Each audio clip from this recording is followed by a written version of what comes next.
These guys right here might just be the best alternative for these guys right here.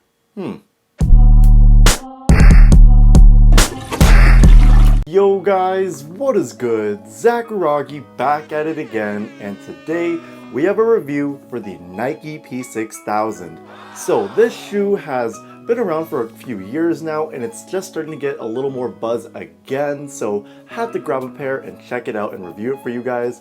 So without further ado guys, let's get straight into this review. So these guys retail for $110 US or 145 Canadian, and in this economy and using sneakerhead math, it's considered to be more of a budget-friendly option and a potential alternative to the ever so popular Nike Zoom VOMERO 5, which just happens to be LeBron James's favorite Nike shoe right now, and wow, I did not mean to just spit out a random LeBron fact like that out of the blue. I feel like frickin' Draymond Green right now when he did that intro for his podcast. But anyways, these guys are really going for that Y2K vibe, as it takes inspiration from the 2006 Nike Air Pegasus with its design, and so far, I'm really liking these. So when it comes to the outsoles, these guys have an OG IRS 001 outsole, and I have no idea what that means, but it does feel pretty sturdy and durable,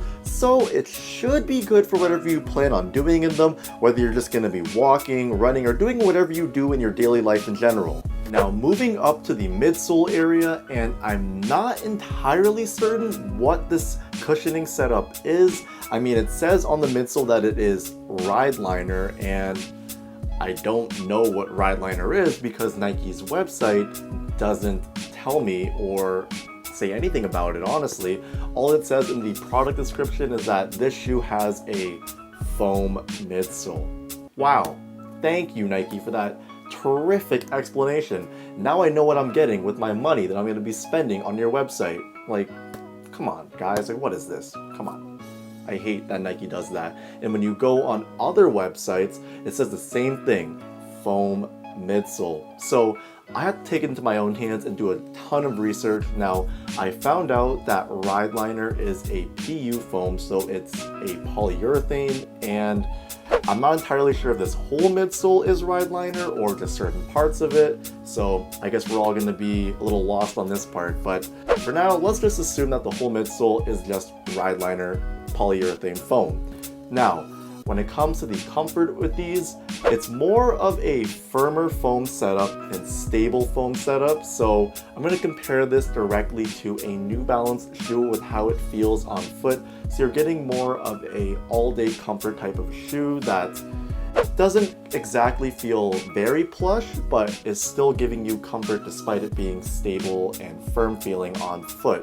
Now comparing this directly to the Nike Zoom VOMERO 5, and which one is more comfortable, well really it just comes down to your personal preference. Do you prefer a shoe that is more firm like this, or do you prefer a shoe like the Zoom VOMERO 5 that's more plush and bouncy feeling on foot? Now let's talk about the materials, and what we have here is a mesh underlay with synthetic leather overlays, and I love what they did with the Nike swoosh with how it pops out a bit and has a thick black stitching outline. I just think that looks really dope and clean.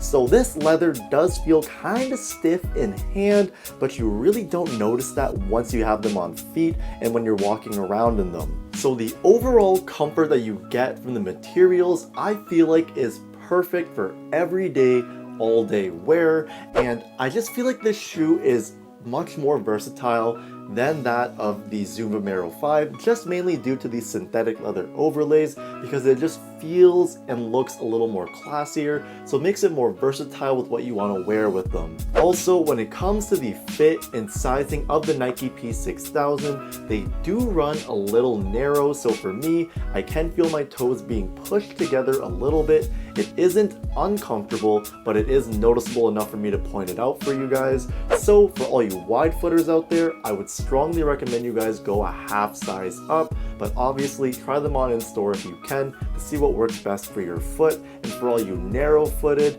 and regular width footed people, go true to size. That should be awesome for you guys. So I'll repeat again, wide footers, go a half size up, narrow footed people and regular width footed people, go true to size. So if you were a 10, go get that 10. But overall, guys, the Nike P-6000 is a great, affordable, and comfy shoe that I highly recommend you guys check out. And it's also a great alternative to the Nike Zoom VOMERO 5.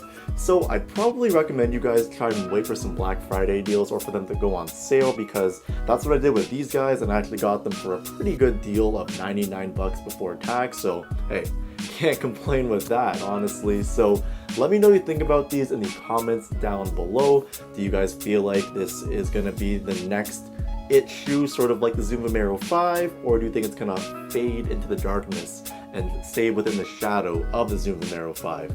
Let me know in the comments down below. I always love hearing from you guys. But we're at that point in the video. It's time for hashtag Zacharagi, what you rockin', and I'm actually gonna wear these today just because they're that comfortable. I've been loving wearing them so far, and I really want to see if this foam midsole kind of breaks in a little more and feels a little more plush than it initially felt like when I first got them in hand. But that is it for today's video, guys. I appreciate you guys taking the time to watch this. I'm signing out. Peace.